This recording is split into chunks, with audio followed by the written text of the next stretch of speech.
Muy buenas a todos. Soy Federico Luis Moya, director ejecutivo de AVE Hispalis Nacional, una asociación de pacientes de cirugía bariátrica y obesidad que viven en España. Estamos haciendo este podcast en conmemoración del 4 de marzo, Día Mundial contra la Obesidad, y gracias al apoyo de ACPO que estamos realizando esta grabación. Yo también soy miembro y representante de los pacientes que viven con obesidad en España a nivel europeo dentro de la coalición europea de personas que viven con obesidad. Tengo el gusto de presentarles a Jimena Ramos Salas.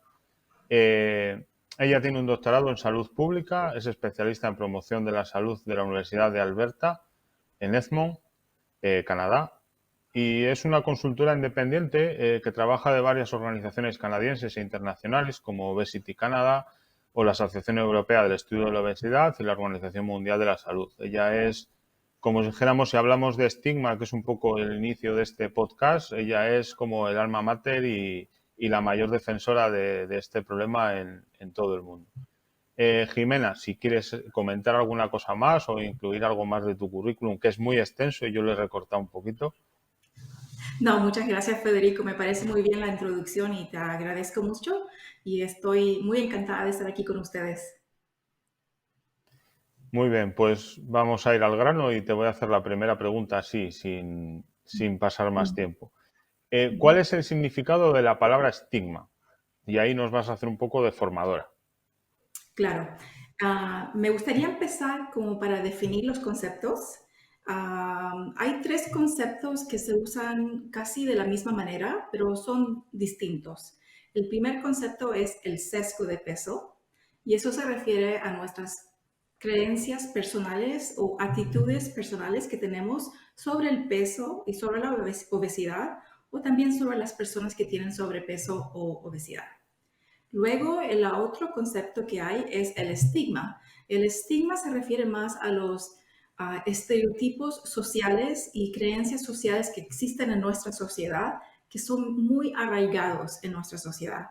Y son estereotipos, por ejemplo, como que las personas que viven con obesidad son flojas, no tienen motivación, no tienen autocontrol. Esos estereotipos están muy arraigados en nuestra sociedad. Y luego el tercer concepto que yo quisiera distinguir es discriminación sobre el peso. El sesgo de peso se refiere a nuestras actitudes personales. El estigma de peso se refiere a los estereotipos sociales. Y la discriminación de peso se refiere cuando nosotros actuamos de una manera injusta hacia las personas que tienen obesidad o que tienen sobrepeso. Y eso es un sistema, un concepto más legal, o sea que puede ser algo ilegal. Por ejemplo, cuando maltratamos a una persona en el sistema de salud, cuando no le damos acceso a esa persona a los derechos que ellos tienen como humanos o como personas que ciudadanos de un país, o cuando son discriminados en el empleo, cuando no reciben salarios de igual como otras personas. Eso es discriminación y eso es algo más legal, un concepto más legal. ¿Te parece Hablábamos de que personas. los conceptos ahí como que están más claros? Sí, sí, pero ahora, por ejemplo, no hemos hablado de una etapa concreta y una de las cosas, y siempre, bueno, pues son los niños y los adolescentes, es cómo afecta el estigma a estos años o a estas partes de la sociedad, porque al final siempre suelen estar un poco abandonados porque, bueno, nos damos cuenta de las cosas a veces cuando somos adultos. Sí, eso es muy verdad, Federico. Lo que las investigaciones de salud y sociales que hemos hecho sobre el estigma y cómo eso afecta a los niños y a los adolescentes, lo que sabemos es que tiene un impacto muy fuerte y que esto empieza muy temprano en las vidas de los niños. O sea, que tenemos estudios que demuestran que los niños están siendo afectados por el sesgo de peso o por el estigma del peso desde los 3 años. O sea que hay estudios con niños de 3 años que han tenido experiencias sesgadas o que también tienen sentimientos sesgados por otros. Por ejemplo, hubo un estudio donde tomaron niños de 5 años y le mostraron fotografías de diferentes niños con diferentes características, por ejemplo, un niño que estaba en una silla de rueda, un niño que tenía obesidad, un niño que ujú, que no podía ver, era ciego, y muchas diferentes características. Y los niños de 5 años eligieron al niño con obesidad último para ser amigo y para jugar con ellos. O sea que ellos prefieren jugar con un niño que está con una discapacidad física en vez de un niño que ujú, tiene obesidad. Pues, y sabemos que los niños en las escuelas tienen muchas experiencias de bullying por su peso y esto afecta cómo ellos se sienten de sí mismos y cómo les va en la escuela también.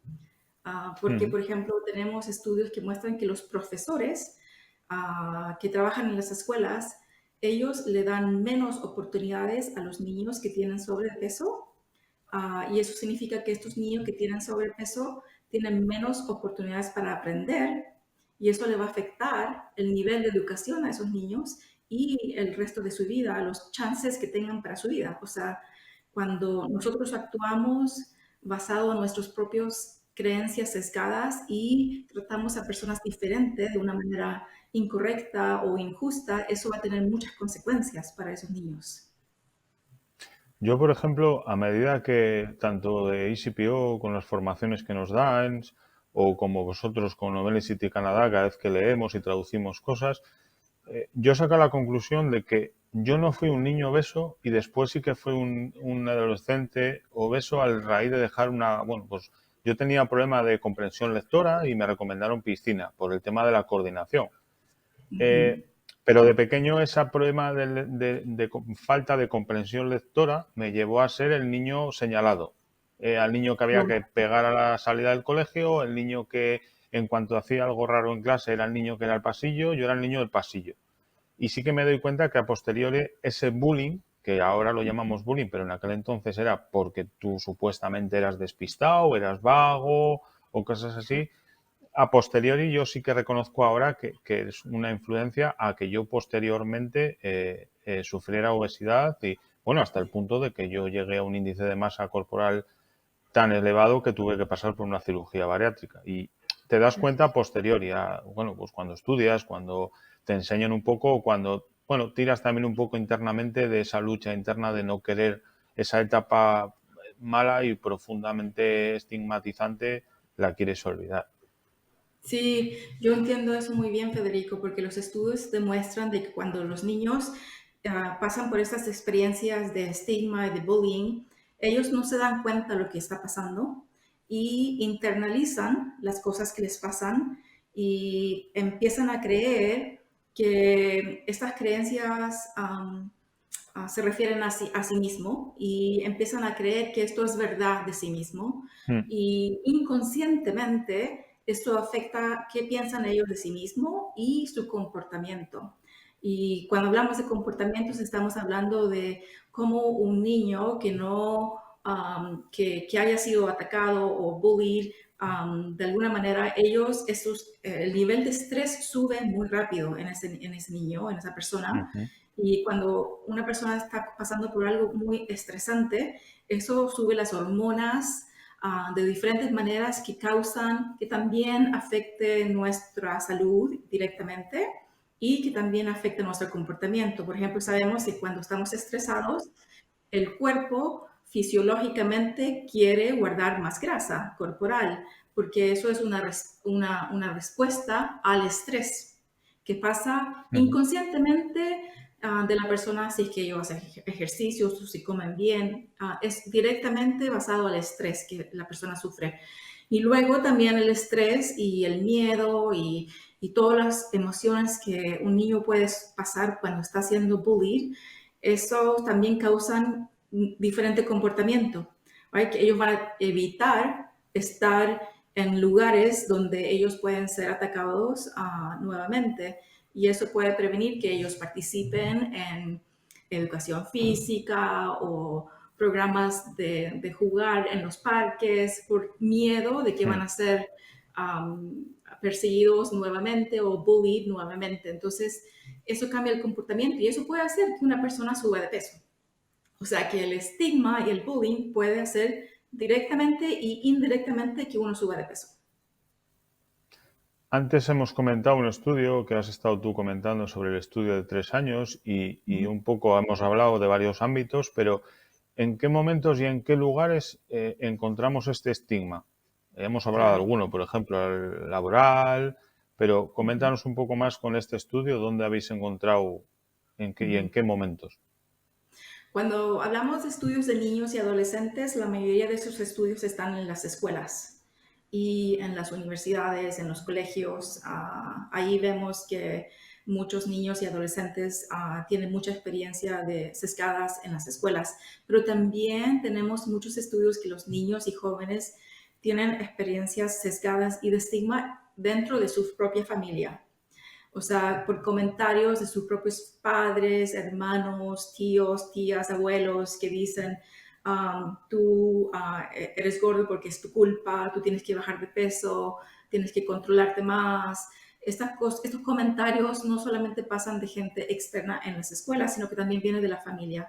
Y eso es una fuerte de estigma bien pesada para los niños, porque si ellos están recibiendo estos comentarios en su casa, en su hogar, de sus familiares y también afuera, en las escuelas, por los profesores y por sus compañeros, eso va a afectar que el nivel de estrés que esa persona siente, ¿no? O sea, que constantemente ellos están viviendo ese sesgo en todos los lugares. En los adultos hemos medido el sesgo de peso y el estigma en los servicios de salud. O sea, cuando tú vas a ver un doctor, muchos profesionales de salud tienen sesgo de peso. Eso está en las enfermeras, los doctores, los psicólogos, los kinesiólogos, los nutriólogos. La mayoría de los profesionales de salud tienen casi la misma cantidad de sesgo de peso que tenemos en el público general. Y luego en el empleo, como decías, también sabemos que personas, por ejemplo, que trabajan en recursos humanos, ellos tienen bastante sesgo de peso y, por ejemplo, cuando están entrevistando a una persona, las creencias que tienen ellos sobre el peso, de que una persona con sobrepeso es floja, que no tiene motivación, no tiene autodisciplina, eso va a impactar si van a contratar a una persona que tiene sobrepeso o no. Y luego también tenemos estudios que en el media, o sea, cuando tú ves películas de niños o películas o las noticias, uno puede ver el sesgo de peso en todo el media, en las fotografías, en los videos, en las películas. Entonces es algo que no se cuestiona mucho en nuestra sociedad, sino que a veces lo usamos como que pensamos que si nos burlamos de una persona, tal vez eso va a cambiar su comportamiento o su conducta, y que si lo hacemos que se sienta mal de su peso, tal vez ellos van a cambiar su comportamiento y van a bajar de peso. Por ejemplo, no sé si ha visto ese show que es muy popular en Norteamérica, se llama Biggest Loser. Y se trata de básicamente que ponen a personas con obesidad a participar a un programa muy intenso de bajar de peso, Ujú. donde los hacen comer muy pocas calorías y los hacen hacer ejercicio muy intensivamente y los atacan así psicológicamente diciéndole que tú tienes que hacer esto y los obligan. Y esas personas sí bajan mucho de peso, pero apenas salen del programa, el peso vuelve. Como tú sabes, estamos hablando de una enfermedad crónica que siempre va a estar viviendo esa persona con esa enfermedad. Entonces, no importa qué intervención la persona tenga, si la intervención para, la enfermedad va a regresar. Como tú comentabas, es crónico y de hecho aquí tenemos o ha habido un programa parecido, no voy a decir el nombre porque no quiero dar publicidad de él ni mucho menos, porque Okay. el 90% de los participantes al cabo de 6 meses te dicen que es que a ellos les han educado durante lo que ha durado la grabación. Posterior están abandonados, nadie les hace caso y vuelves a tu vida normal, porque es muy bonito la burbuja durante el tiempo que dura ese programa. porque Ujú. están muy encima de ti, porque están muy revisándote continuamente, mira que tienes que hacerlo bien, mira que hemos llegado a un acuerdo y al final firmas un contrato que muchas veces Claro, no sabes lo que estás firmando y que no sabes qué consecuencias llevan a no hacer las cosas bien. Pero ¿y posterior? ¿Qué pasa posteriormente? De hecho, una de las claro. personas que contactó con la asociación ha sido uno de los endocrinos que, bueno, pues le llamaron, como yo digo, llamaron a, a su puerta al poco de salir de la carrera y él vio en la televisión un estrellazgo de voy a hacer maravillas con mi carrera. Y al contrario, le han hundido y él está, bueno, pues está pasándolo bastante mal por este programa. Habías mencionado también, y quería hacer una mención, de que hace poco en España se ha presentado y ya está viéndose una película que ahora comentamos de ella. Pero quería comentarte también que en España ha habido un cortometraje, una película de corta duración, que se llama Ujú. Cerdita. El nombre no es muy apropiado, No. pero sí que es verdad que es un cortometraje que va y que está hecho por una actriz que está continuamente con este sexo del estigma, sexo por el Ujú. peso.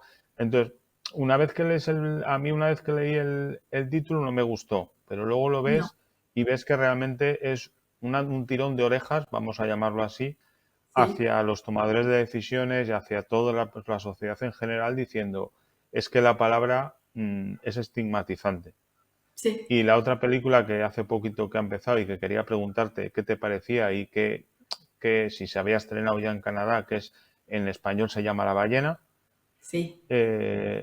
saber porque aquí está trayendo pues muchos comentarios, está moviendo mucho otra vez, primero el COVID puso a la obesidad en la cresta de la ola, por decirlo de alguna manera, y ahora está siendo esta película internacional bueno, y que su protagonista, siempre que tiene oportunidad, pone en valor la necesidad de quitar este sesgo y este estigma. Coméntanos un poco tu experiencia, si se ha estrenado allí y luego un poco los comentarios que estáis teniendo.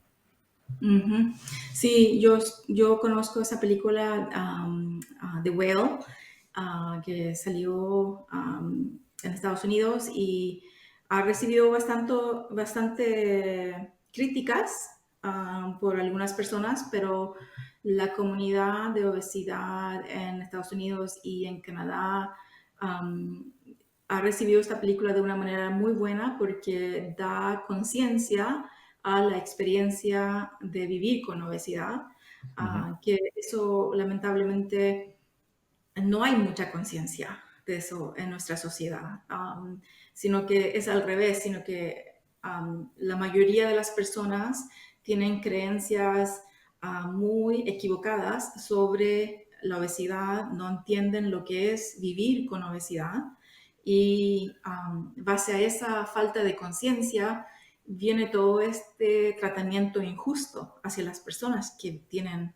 obesidad y mucha creencia, por ejemplo, simplistas de que una persona puede controlar su peso solamente haciendo ejercicio y comer bien. Y si una persona tiene sobrepeso es básicamente su culpa.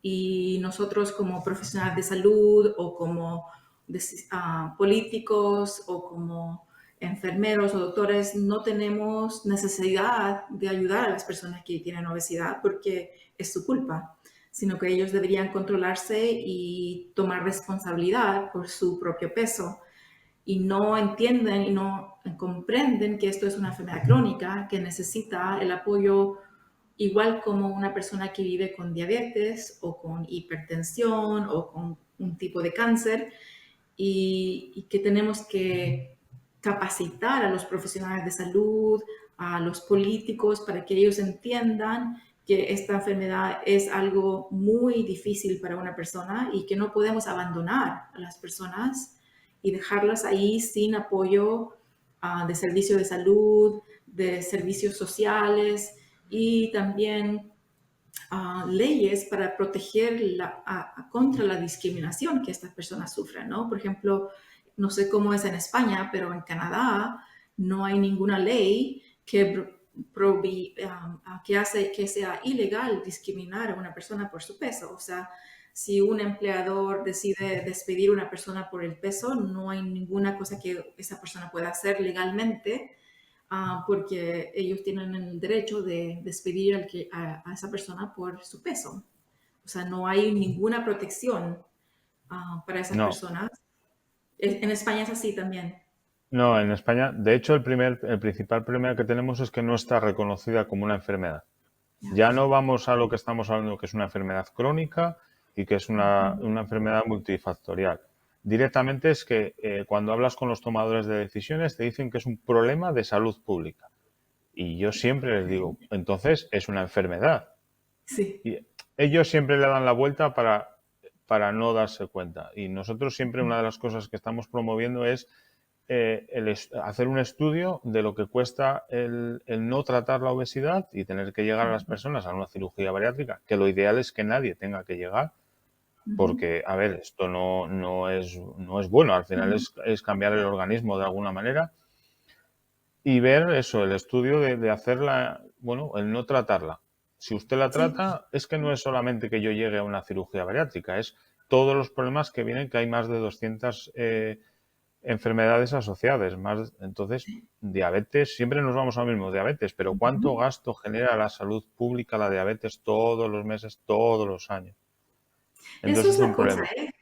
Esto es un problema mundial, o sea, en todos los países la historia es igual, que los gobiernos dicen que es un problema de Mm, salud pública, pero no se comprometen a incluir la obesidad entre las enfermedades crónicas que ellos apoyan. Por ejemplo, en muchas provincias en Canadá, el sistema de salud no incluye tratamientos para la obesidad.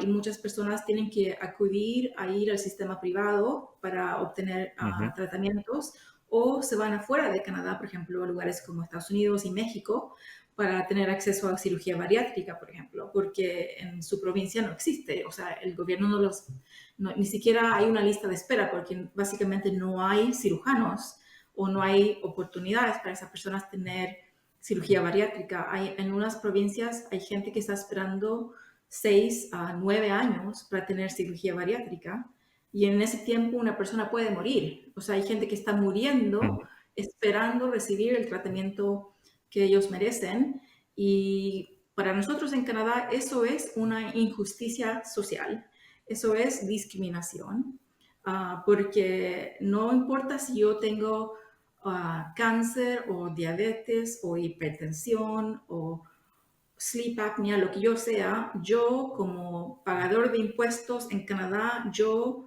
necesito tener el derecho y el acceso al sistema de salud igual como todas las otras personas.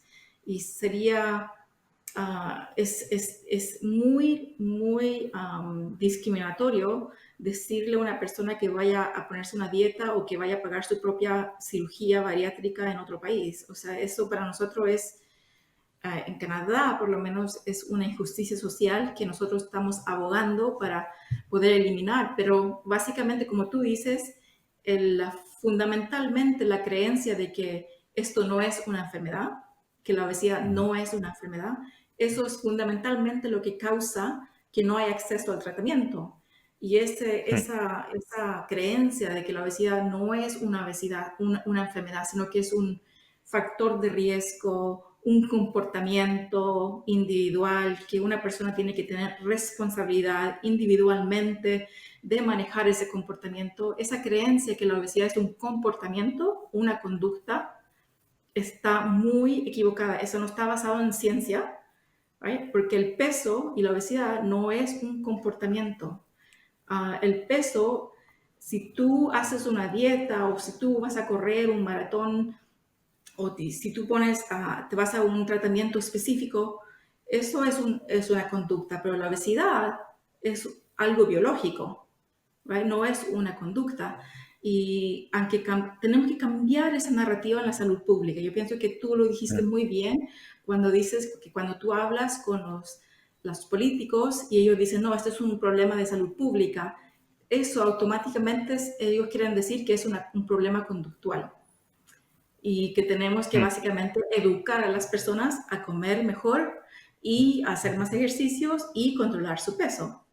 Y eso no está basado en ciencia. Entonces yo pienso que es muy bueno que están haciendo ese estudio porque tenemos que demostrar a los políticos de que no actuar, no dar tratamiento a las personas que tienen con obesidad, eso les va a costar mucho más dinero al sistema de salud, pero Ujú. también no se trata de eso solamente, sino que es una injusticia social a esas personas que se merecen tener servicio de salud, igual como a todas las otras personas que tienen diabetes o hipertensión. Así que es muy importante que hagamos estos estudios, yo pienso, y que tenemos que corregir esa mentalidad y esa creencia que es básicamente sesgo de peso. Tenemos que reducir el sesgo de peso para que las personas entiendan la biología, la fisiología de la obesidad y que entiendan que esto no es una conducta personal. Yo, por ejemplo, a ver, yo lo he sufrido directamente, pero tú tienes algún caso de persona que viva con obesidad y que haya sufrido estigmatización o algún caso cercano, vamos, o algún amigo o así. Yo ya te Yeah. digo, como te comento, yo creo que mi estigmatización fue más de pequeño y conllevó a que esa estigmatización me llevó a luego a sufrir una obesidad mórbida. También tuve problemas familiares, falleció mi madre y eso al final son pequeños picos que te llevan al Ujú. problema. Ojalá a mí la ansiedad me hubiera dado por salir a correr, que yo muchas veces lo digo, pero en mi caso me dio bueno, pues por consumo de comida Ujú. excesivo, a escondidas y muchas veces he llegado a cenar 3 veces, bueno, burradas, burradas. Sí, Pero en tu caso, para ti fue como una manera de sobrevivir eso. Eso es sí, como yo, una yo siempre, consecuencia. yo siempre he dicho que es como una manera, yo me encerraba en mi habitación, en mi espacio como yo digo, sin agresiones externas y en ese momento es cuando yo, bueno, pues yo engullía, porque no es otra Sí, cosa, al final es un trastorno por atracón. Era ese sí, concepto de cómo me siento saciado y me siento feliz, que era una sí, manera a ver, nosotros de alguna manera lo decimos, yo de alguna manera me estaba suicidando, sí, indirectamente, pero luego sí, al posterior de los años, cuando llegas a un peso saludable, cuando hablas con tu familia o cuando eso y comentas lo que tú hacías, dice, es que hasta el punto de no darnos cuenta, porque yo por la mañana, todas las mañanas salía con una mochila con los restos que había de ya, bolsas, de paquetes, de papel, de restos que no había comido. En una mochila, pues yo todas las mañanas salía, aunque no me hiciera falta, no, voy a dar un paseo, pero salía con mi mochila. Y claro, después ya. lo piensas, es que en esa mochila salía cosas que no tenían que ver en casa porque yo, de alguna Ya. manera, no quería que se viera. Sí, yo te entiendo, Federico. Yo pienso que para mí, mucha gente me pregunta por qué yo tengo tanto trabajo en este tema de reducir el sesgo de peso cuando yo nunca he vivido con obesidad, no tengo la experiencia de vivir con obesidad, pero yo he observado el sesgo de peso en mi familia por Ujú. mucho tiempo. O sea, yo nací en Chile y el sesgo de peso es algo explícito en Latinoamérica, donde se hacen comentarios sobre el cuerpo de una persona abiertamente, y especialmente para Ah, las mujeres, que se hacen comentarios de, oh, subiste de peso, bajaste de peso. Cuando no ves a alguien por mucho tiempo, lo primero que te hablan es de tu peso. O sea, es algo muy arraigado en Latinoamérica de hablar del peso de una persona. Pero también lo que pasó, que me llevó a tomar la decisión de hacer un doctorado y hacer este estudio, fue que trabajando con Obesity Canada, empecé a comunicar más con las personas que viven con obesidad y ellos me contaban historias de cómo ellos han sufrido el sesgo de peso toda su vida. O sea, en todos lugares. No se, o sea, la historia era consistente. Cada persona que yo conversaba, ellos me decían la misma historia. Cuando voy al doctor, cuando voy a la escuela, cuando voy en avión, cuando voy a viajar, no importa dónde están, siempre hay una experiencia de sesgo de peso. Luego, lo que fue la última gota para mí fue cuando mi sobrino, que es el sobrino más querido que yo tengo, él nació básicamente con obesidad y toda su ujú. vida ha luchado con obesidad. Pero cuando mi hermana lo llevaba al doctor aquí en Suecia, ella vive en Suecia y mi sobrino también, la enfermera le decía, no, no, no, es que tú le estás dando demasiada comida. No, es que tú tienes que darle menos leche. O sea que él ha estado en una dieta desde que nació, porque las enfermeras le decían a mi hermana que ella le estaba dando mucha leche. Y básicamente él creció haciendo dietas y luego también en la escuela era el bullying, el sesgo de peso de los profesores, él no quería ir a la escuela, le costaba mucho ir a la escuela, creció en este mundo y después eran los comentarios en su casa de la gente que le decía que él tenía que bajar de peso. Cuando él llegó a los 18 años, él se trató de suicidar. Y eso fue porque ha tenido una vida larga de abuso, de sesgo, de estigma, de discriminación y nadie le ayudó. O sea, él debería haber tenido una ayuda de un profesional de obesidad desde el momento que nació. Ellos deberían haber hecho una prueba de genética para ver qué es lo que era que estaba causando el peso, el sobrepeso cuando él era un niño. Pero como el sistema de salud es sesgado, piensan, no, no, no, es que él está comiendo mucho.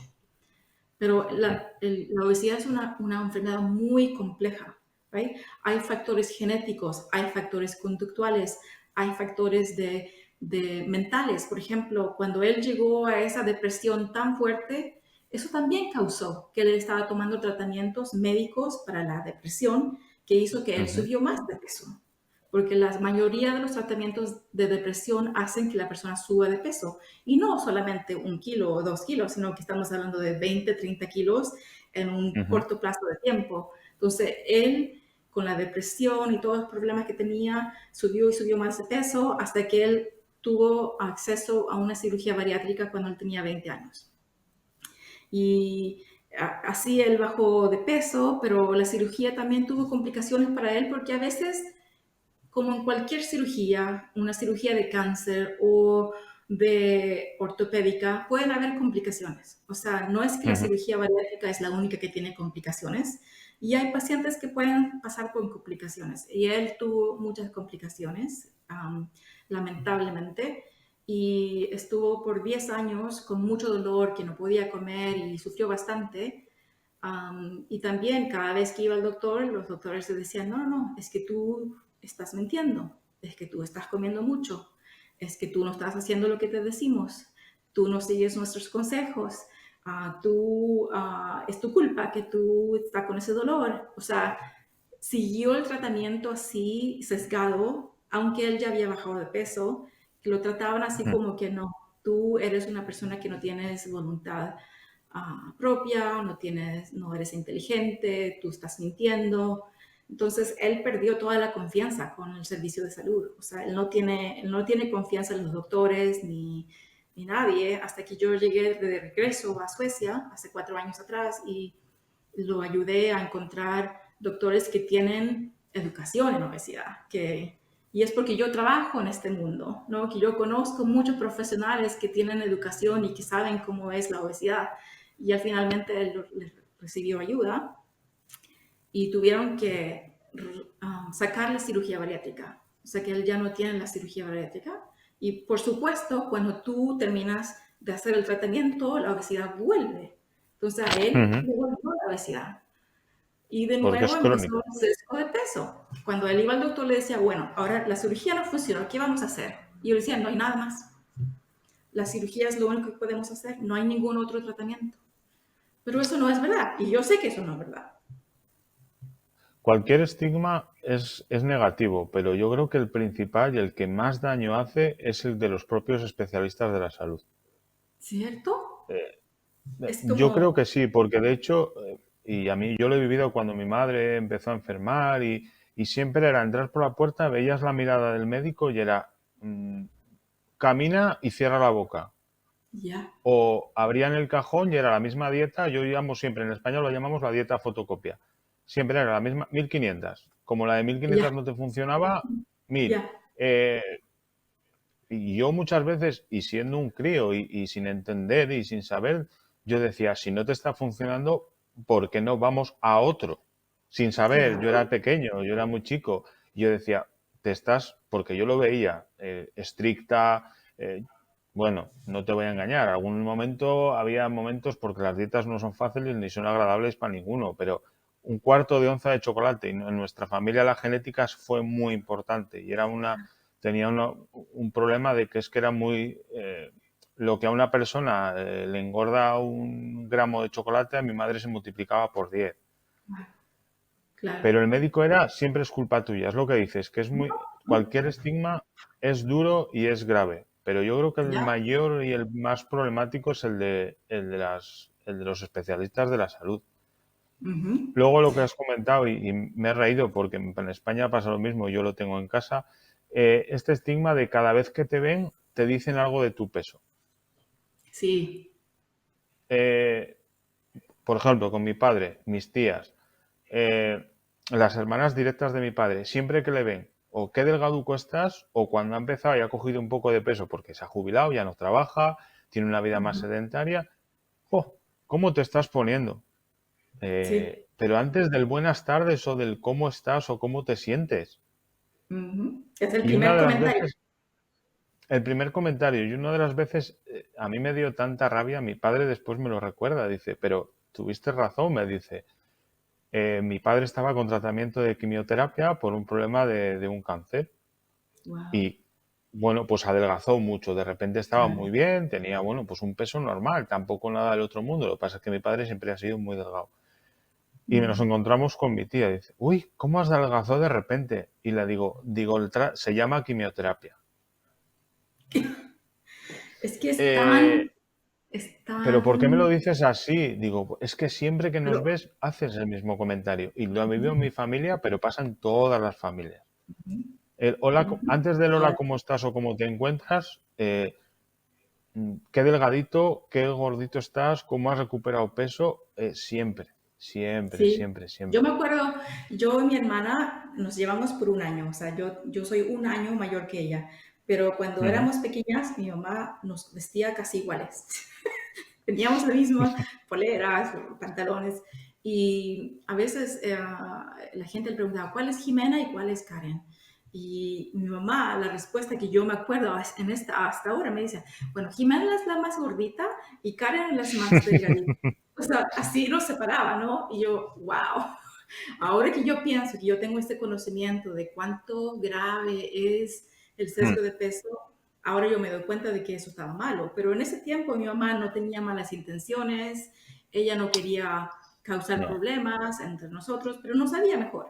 Pero ahora ya mm, sabemos mejor. O sea, ya tenemos muchos estudios por décadas que muestran de que cuando uno tiene esta experiencia de sesgo de peso, eso afecta la salud, a la salud emocional, la salud física de una persona y también afecta nuestro comportamiento, cómo tratamos a una persona que tiene un peso más alto, la tratamos diferente.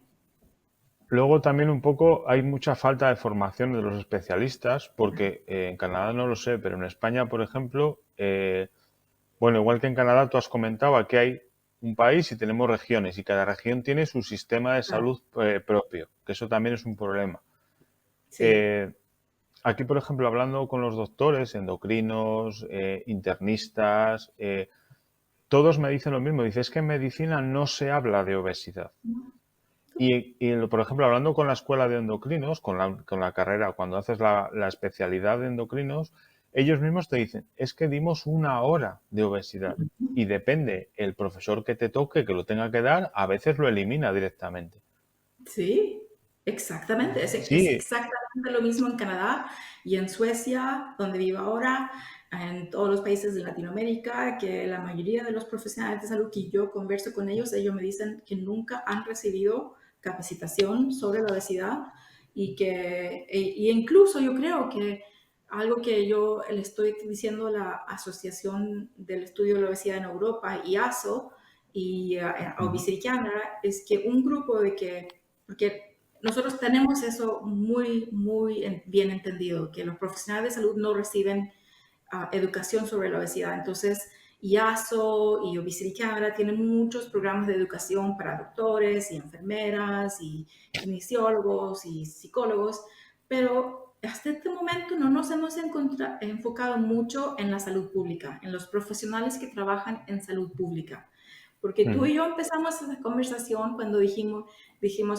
cada vez que íbamos a hablar con un político y ellos dicen, no, que esto es un problema de salud pública. Pero De luego tú salud vas a pública. hablar con los profesionales de salud pública, ellos tampoco han recibido educación sobre la obesidad. No. Ellos también piensan que la obesidad es un factor de riesgo, un Mm. comportamiento. O sea, eso es lo único que ellos Sí. saben.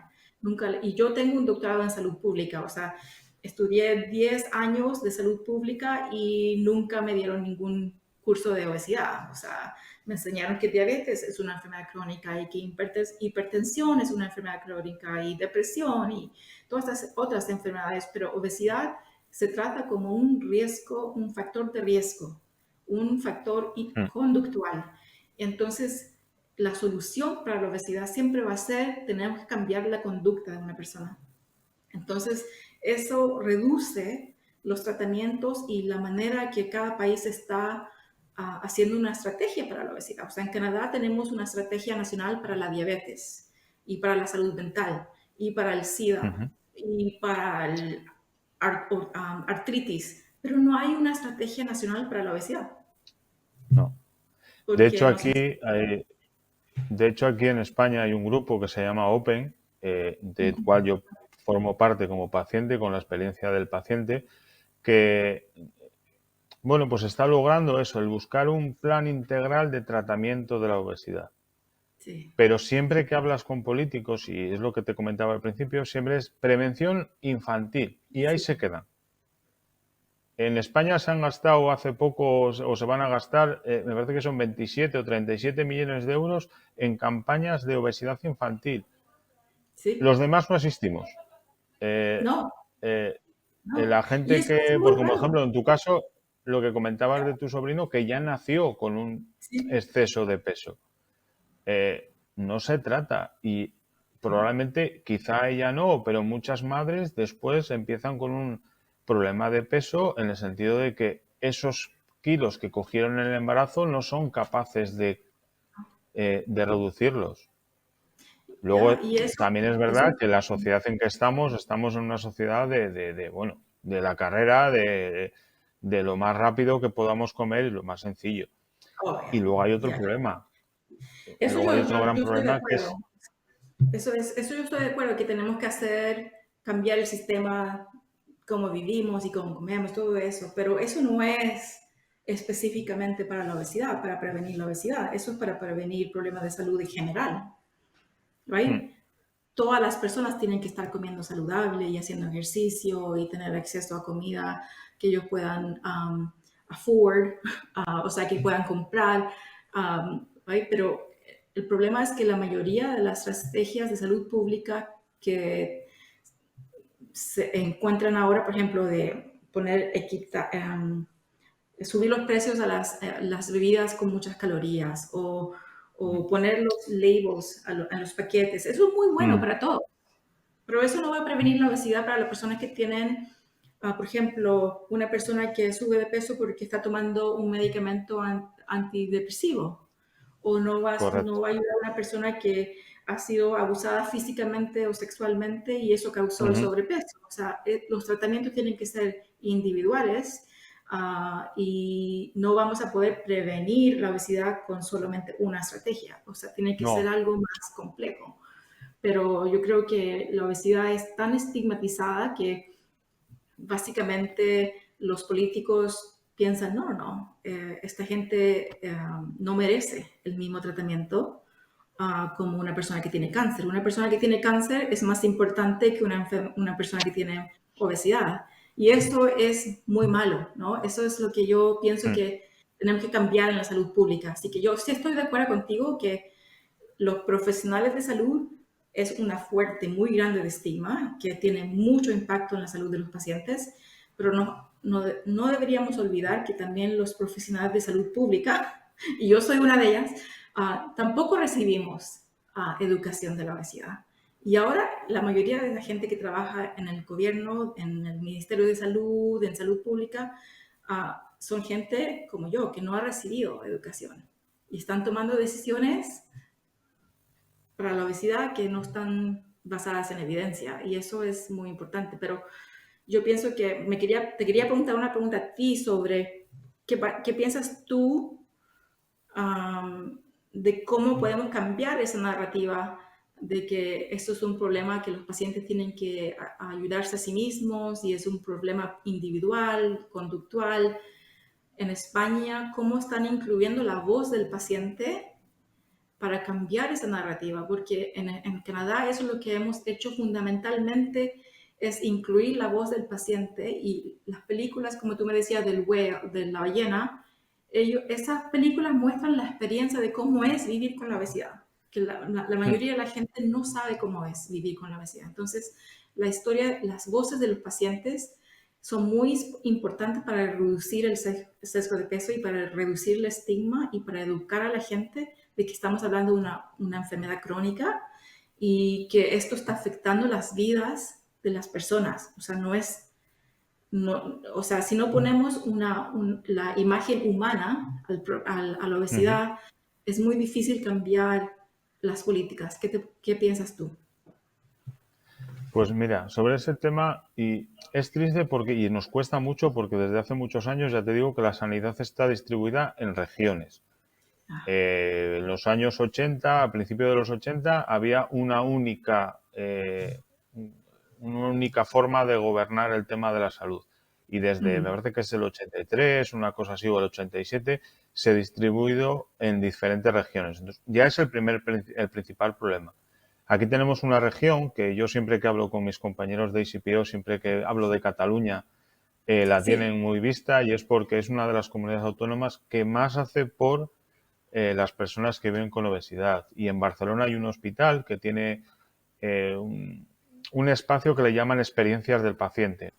Quieren escuchar al paciente, quieren introducir al paciente y quitar esta parte de que hay una creencia en España que lo que diga el médico es lo que es y punto. Entonces, tenemos que educar también a los pacientes y a los propios profesionales de la salud que el paciente puede venir quizá con, bueno, no con una solución, sino con una pista para terminar de aprender cuál es su problema. Por ejemplo, Sí. el decir, hágame usted en una analítica más general porque tengo problemas de vitaminas, porque me encuentro cansado, porque no Ujú, soy capaz de hacer ese ejercicio que usted me solicita para hacer llegar a mi peso saludable porque no tengo fuerza, como suena. claro, Y el claro. médico principalmente te hace una analítica normal. Entonces yo creo que la voz del paciente, como tú dices, o la experiencia del paciente, debería ser algo común en toda la sanidad. Pero, Mm, como te he dicho antes, el mayor problema es que la obesidad no está reconocida como una claro. enfermedad. Entonces, aunque haya No, grupos de experiencias de pacientes, como no estamos en ningún lado, en ningún listado, de hecho la cirugía bariátrica en España, cada vez que hay un problema de presupuestos, de una enfermedad como fue el COVID, otra enfermedad que mañana pueda venir, problemas de mm, respiratorios, lo primero que se quita siempre son las sí, cirugías bariátricas. sí, Y una de las sí. cosas que hacemos desde la asociación, y es que nos parece necesario, es poner en valor las unidades multidisciplinares, que tratan Sí. todo, porque como tú muy bien has dicho antes, una de las primeras cosas que nosotros decimos es que tienen que trabajar la cabeza. Eh, Ujú, de nada ujú, sirve firmar un papel, un consentimiento a una persona que no te está escuchando, porque cuando firmas el consentimiento en España es cuando te explican la cirugía que te van a hacer, cómo te van a hacer, cómo tienes que prepararte previamente. Estás esperando, dame el papel para firmar la autorización y ponme en una lista. No claro. se quiere saber más. Después vienen mil dudas, mil preguntas. Si no conocen una asociación como la nuestra o directamente no quieren contactar, van a casa, igual el día que les llamen a la operación dicen, no, no, oye, que no me ha quedado claro, no quiero. Y estamos Mm, hablando de que aquí hay una lista de espera de entre 360 y 400 días. wow, wow. Ya, es que yo pienso Entonces, que esto es una historia que yo escucho consistentemente en todos los países por todo el mundo. ujú, Que el paciente, las decisiones que se toman no están considerando al paciente, a la perspectiva del paciente, a la experiencia del paciente. Y eso para mí es como muy ilógico porque el sistema de salud existe para mejorar la salud del paciente. Ujú, Y la única persona que sabe cómo está sufriendo con esta enfermedad o cómo está manejando esta enfermedad es el paciente. O sea que ujú, cómo un profesional de salud va a tomar una decisión sin la perspectiva del paciente, no importa de qué enfermedad estamos hablando, puede ser de depresión o puede ser de artritis o qué sé yo, pero hablar con el paciente y centrarse en el paciente y cómo mejorar la vida de ese paciente es el propósito del sistema de ujú, salud. Right? Entonces, sí yo entiendo esa perspectiva de que en muchas culturas los profesionales de salud se ven como que ellos saben más que el paciente, pero no se trata de eso, porque la única persona que tiene la experiencia de vivir con esta enfermedad es el paciente. Y yo creo que tenemos que cambiar y dar vuelta cómo el sistema de salud, también cómo educamos a los doctores y a los profesionales del futuro. O sea, para que ellos entiendan de que cuando ellos trabajan en el sistema de ujú, salud, ellos están entrando a una carrera, una profesión donde se trata de ayudar al paciente y mejorar la salud de esa persona, no solamente hacer cosas que tal vez no van a tener función o realidad en la vida de la persona, ¿no? Y dar un tratamiento de cirugía bariátrica sin ayudar a la persona a entender qué es lo que es la cirugía bariátrica y a entender psicológicamente y emocionalmente cómo ellos van a vivir durante el resto de vida con una enfermedad crónica y que la cirugía no es el último tratamiento quizás, van a tener que seguir manejando esta enfermedad por el resto de su vida, van a tener que ujú, empoderarse para poder vivir con esta enfermedad por el resto de su vida. Eso lo hacemos con los pacientes que tienen cáncer, eso lo hacemos con los pacientes que tienen depresión, que les hacemos entender que esto es una enfermedad crónica, que no tenemos ninguna manera de curar el cáncer, no tenemos una manera de curar la depresión, sino que es algo crónico. Entonces te vamos a empoderar para que tú puedas vivir y funcionar y tener una vida, una calidad de vida buena para el resto de tu vida viviendo con esta enfermedad. O sea, ujú. las personas con obesidad van a vivir con esta enfermedad por el resto de su vida y diferentes pacientes van a necesitar diferentes tratamientos y en diferentes etapas del tratamiento van a necesitar Mm. diferente apoyo. Pero empoderar al paciente es básico, o sea, tenemos que empoderarnos como personas cuando Sobre estamos todo, manejando cualquier enfermedad. sobre todo es una de las cosas que nosotros decimos y es una de las cosas por las que, bueno, pues ahí está también cómo lograr el cambio. Es un poco que es, igual que tú y tú, aunque estamos virtualmente, estemos al lado, que el ¿Ya? doctor deje de estar detrás de una pantalla. A ver, no, sabemos que tiene que tomar notas, sabemos que tiene que consultar informes, sabemos que tiene que consultar cosas, pero Sí. aparta la pantalla a un lado y ponte al lado del paciente, escucha al paciente, porque muchas veces nos encontramos gente que nos dice, es que haya estado charleteando, que parece que estaba hablando con el ordenador en vez de conmigo, me ha Ujú. soltado cuatro o cinco papeles y poco más. Entonces, Ya. por eso ponemos las unidades multidisciplinares en valor en España, porque son Sí. gente que te da información antes de tu toma de decisión y que te Sí. suelen preguntar, acaso a ver, que sea algo que, oye, mira, es que por tus patologías, por tus Sí. enfermedades asociadas y por tu historia, tiene que ser esto, ¿vale? Claro. Ahí está Claro. claro, hay un porqué. Pero si no, escucharle y hablar al paciente, oye, mira, nosotros normalmente hacemos un sleep y Ujú. posteriormente muchas veces de que bajáis ese peso es necesaria una cirugía bariátrica o no. Porque yo, por Ya. ejemplo, en mi caso con el sleep estaba muy contento, pero yo tuve Sí. problemas de reflujo. Claro. Y fue un Claro. reflujo que a mí me llevó a dormir en un sillón. Sí. Entonces, claro, yo muchas veces bueno, pues dices, bueno, lo dejo. Parece que en el sillón me estoy acostumbrando. Y a mí el cirujano me dijo eso, me dijo, muy mal, porque Ujú. esto lo teníamos que haber hecho antes porque yo me estaba provocando una esofagitis, inconscientemente, por no Sí. molestar, por no... Pero eso es sesgo internalizado. Sí, Eso de sí, sí, no querer correcto. molestar, no querer preguntar por ayuda porque no queremos, porque la gente nos va a juzgar. Esto es porque hemos sido expuestos a estos sesgos toda la vida, entonces pensamos, no voy a decir nada porque ellos me van a decir algo como que yo no sé lo que estoy hablando o estoy mintiendo, o me van a acusar de algo, me van a juzgar. Entonces la gente no pide ayuda. Y eso es muy diferente en otras enfermedades crónicas, porque un paciente con cáncer tal vez se va a sentir más empoderado a preguntar y pedir Mm, ayuda. ¿Qué piensas tú? ujú. Que un paciente que tenga obesidad. Sí, pero también es porque hay muchísima más información. Ya, Y ya. porque si te das cuenta, también el cáncer tuvo su estigma. Hace unos años, oír la palabra cáncer, a día de hoy todavía pasa. Y todavía hay Sí, gente que le cuesta decir, no, es que falleció por una enfermedad larga. claro. Falleció porque estuvo con una enfermedad muy dura mucho tiempo.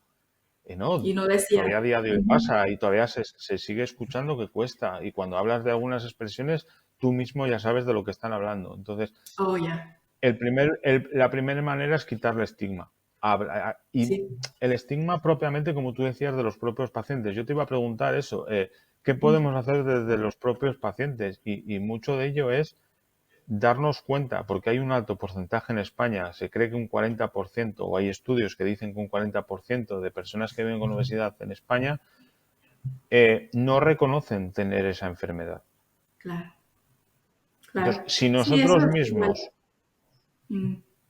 si nosotros mismos tenemos el problema de que no lo reconocemos, muchas veces nos es difícil. A ver, yo, por ejemplo, muchas veces veo gente por la calle, yo no puedo parar y decir, cuídate, No, no, eh, no. no puedes. Ahora, No, no se puede. Y la otra cosa es que el tratamiento, bueno, el diagnóstico de la obesidad necesita ser por un doctor calificado, mm, un profesional de salud calificado que haga pruebas, exámenes y pueda ver cómo el sobrepeso o la grasa corporal está afectando a la persona. al- al- Puede ser una consecuencia metabólica o mental o física. sí, Entonces, el diagnóstico tiene que pasar, pero mucha gente no va a pedir ese diagnóstico porque cada vez que han entrado al sistema de salud, cada vez que ellos quieren hablar sobre la obesidad con el doctor o con la enfermera, reciben comentarios como, ok, bueno, baja de peso. Es fácil, tienes que bajar de peso. O si van al doctor porque tienen dolor de espalda o tienen sleep apnea o otras enfermedades, le dicen, bueno, baja de peso. Este problema se te va a ir, tú bajas de peso. Entonces, mm, todo este comentario de que es algo muy simple, tú lo puedes controlar, anda a hacer ejercicio, ponerte una dieta, y no, ese consejo no es útil para una persona que tiene una enfermedad crónica. Es como decirle a una persona que tiene depresión que vaya a la casa a reírse. O sea, no, sí, un tratamiento tiene que ser basado en evidencia, pero la mayoría de las personas han recibido esos comentarios, entonces por eso yo pienso que ellos tampoco no tienen conocimiento que esto es una enfermedad crónica. ¿Right? No, la mayoría de las personas no saben qué es lo que es la obesidad y que es una enfermedad crónica y que hay tratamientos. O sea, no hay conocimiento en la sociedad entera de que esto es una enfermedad crónica. Entonces hay que educar bastante, pero a los pacientes yo pienso que hay que educarlos de una manera um, em- empoderándolos, ¿no? O sea, no es que te ujú, estamos culpando porque tú tienes sobrepeso y no has hecho nada por bajar de peso, porque nosotros en Canadá por lo menos tenemos estudio de que la mayoría de las personas que tienen obesidad han estado bajando de peso más de 10 años. O sea, ellos han tratado de bajar peso solos por 10 años antes de que hablan con un profesional de salud. Y mm, están tratando y bajando y subiendo y bajando y subiendo como un yo-yo, le decimos en inglés, yo-yo ujú, diet. sí, sí, el yo-yo. Ya. Y porque piensan que ellos es su responsabilidad. Ellos tienen que controlar su peso. Entonces, por eso que no hablan con un profesional de salud, ¿no? Entonces, tenemos que empoderar a los pacientes a entender de que esas dietas de yo-yo son peores porque hacen que tu sistema en el cerebro siga subiendo, ¿no? Porque el cerebro siempre se acuerda del peso más alto que hayas tenido y cada vez que te pones a hacer una dieta, el cerebro trata de subir el peso de nuevo para llegar a ese punto anterior, porque es el punto que se recuerda, ¿no? El cerebro piensa, bajaste de peso, eso significa que tengo que mandar más hormonas para subir el apetito, tengo que mandar más hormonas para guardar más grasa. y asegurarme de que esta persona va a sobrevivir, ¿no? Porque el Ujú. cerebro piensa que cuando tú estás en una dieta estás enfermo y trata de subir el peso. Entonces, eso tú no tienes control de eso. Nosotros no tenemos control de estas hormonas y cómo el cerebro manda estos señales para subir de peso. Pero cada vez que estas personas se ponen en dietas y bajan de peso y luego suben y suben más de lo que bajaron. Y es porque el cerebro Mm. se acuerda. Entonces, ese mecanismo del cerebro y la biología y la fisiología del peso, la mayoría de la gente no tiene conocimiento de eso. Right? Entonces, No. ellos siguen tratando las dietas solos, por sí mismos, sin ir a un profesional de salud. Así que educar a los pacientes, pero también bajar el sesgo de peso internalizado, ¿no? Que la obesidad no se trata de ser delgado y verse bonito y verse así Ujú. súper thin, delgado, sino que se trata de ser más saludable. Right? Saludable. La obesidad es una enfermedad y el goal, la meta no es bajar el número en la pesa o el índice de masa corporal, sino que de mejorar la salud de esa persona. Llegar a un peso saludable, que es lo que nosotros siempre decimos. Sí. Nunca hablamos de, Y, no, es que el yeah. médico me dijo X número. No, no, no. Tiene No, que ser un peso saludable. Peso saludable porque muchas veces también nuestro peso ideal está por debajo de lo que a nosotros la imagen nos hace sentirnos bien. claro. Y puede ser el peso ideal para cada persona va a ser diferente. Right? Sí. Estas categorías de índice de masa corporal entre 20 y 25 son categorías de población, de estudios para el Ujú. nivel de población. Entonces, no significa que una persona que tiene un índice de masa corporal de 20 es saludable, right? Porque esa persona tal vez fuma 2 cajetillas de cigarros al día. O sea, tú no puedes asumir el comportamiento o la salud de una persona basado en un número, como el índice de masa corporal, ¿no? O una persona Ujú. con un índice de masa corporal de 35 puede ser súper saludable, no fuma, come muy bien y hace ejercicio todos los días y no tiene ningún impacto de salud mental o físico por su peso. Pero hay Ujú. gente que dicen, ok, yo veo una persona delgada y veo una persona gorda, entonces la gorda no está saludable y la delgada está saludable. Eso es Está sesgo de saludable. peso. Sí. ¿Right? Cuando asumimos la salud de una persona o el comportamiento de una persona basado en ese número del índice de masa corporal o basado en el tamaño de la persona, ¿no? El tamaño de la persona, hay gente baja, hay gente alta, hay gente Sí, más eso gordita, es. o sea, venimos todos de diferentes tamaños, right? Y diferentes Ujú. colores.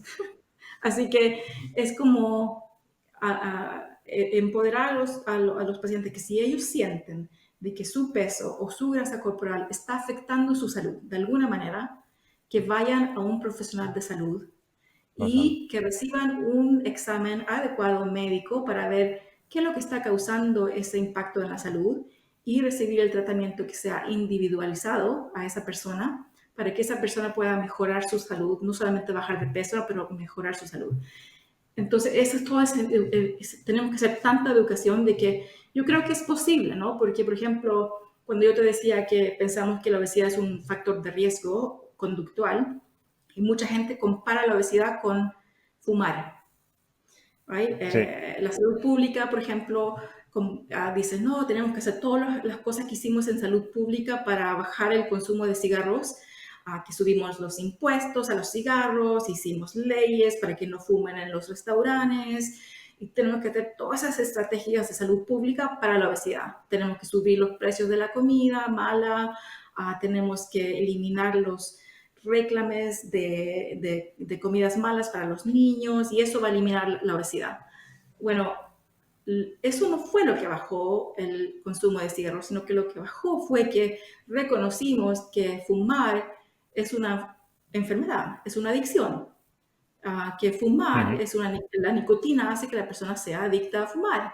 Entonces, cuando empezamos a cambiar esa narrativa en la salud pública de que esto es una adicción, ahí empezamos a también cambiar las leyes y los Medidas. sistemas de salud para apoyar a las personas a terminar de fumar.